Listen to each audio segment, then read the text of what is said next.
I'll pull up the web browser. Browser is a bit of a mixed bag.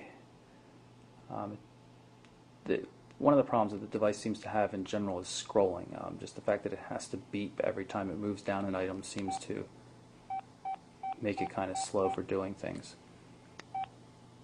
And in terms of controls, it's a little odd. We can pull up this menu here, and this is what we get instead of a regular menu.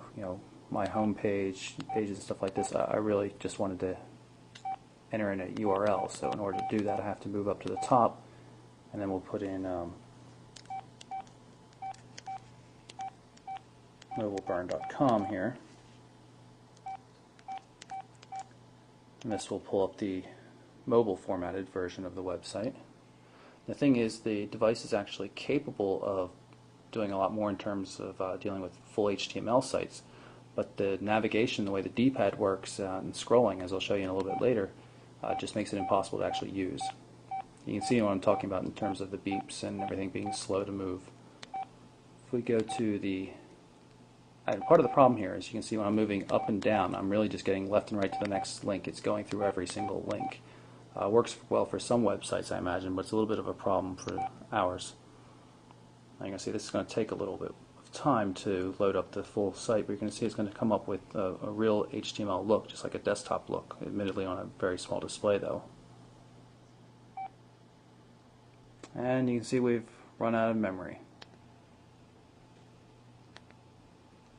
In spite of the fact that we've run out of memory, the page is still kind of loaded. You can see as I'm trying to scroll up and down, and what's happening is it's just going through the links that are already on the page, even though you can see there's more stuff down there, especially if you switch to the portrait mode. It's a little slow in flipping because it is a pretty large page. You can see it's really formatted properly. We just can't get anywhere, and that's totally a function of the fact that the D-pad scrolls, or doesn't scroll at all. It moves from link to link.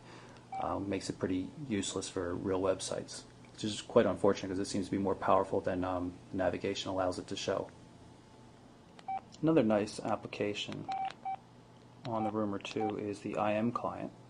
You can see it supports AIM, MSN, and Yahoo.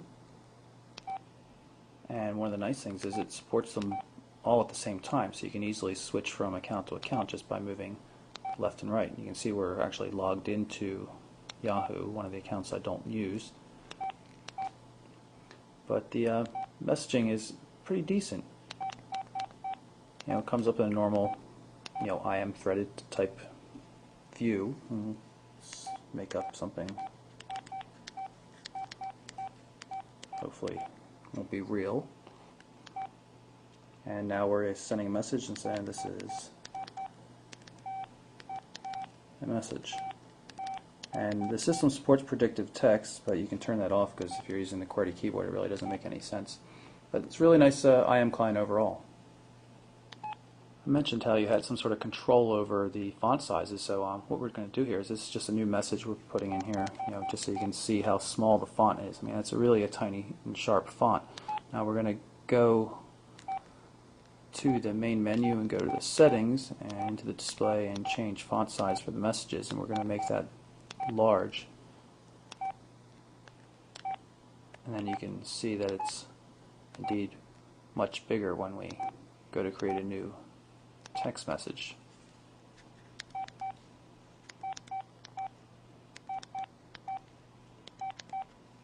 Still not very large because it's only a 2-inch display, but it's still a significant change over what it was just a second ago. So there you have it. There's our brief look at the new LG Rumor 2 for Sprint. Good looking, solidly constructed messaging feature phone. Has a nice keyboard, alphanumeric keypad, so you get the best of both worlds. Very good, solid design. Not much to complain about. It's obviously it's not a smartphone, so it doesn't have the same kind of functionality and flexibility you might find on other devices with similar form factors. But still, for someone looking to do messaging, heavy messaging, IM, email, text messaging, that kind of stuff, this is a really solid device, so it's something to look out for. So there you go. I'm Michael Orrell from mobileburn.com, and this is the LG Rumor 2.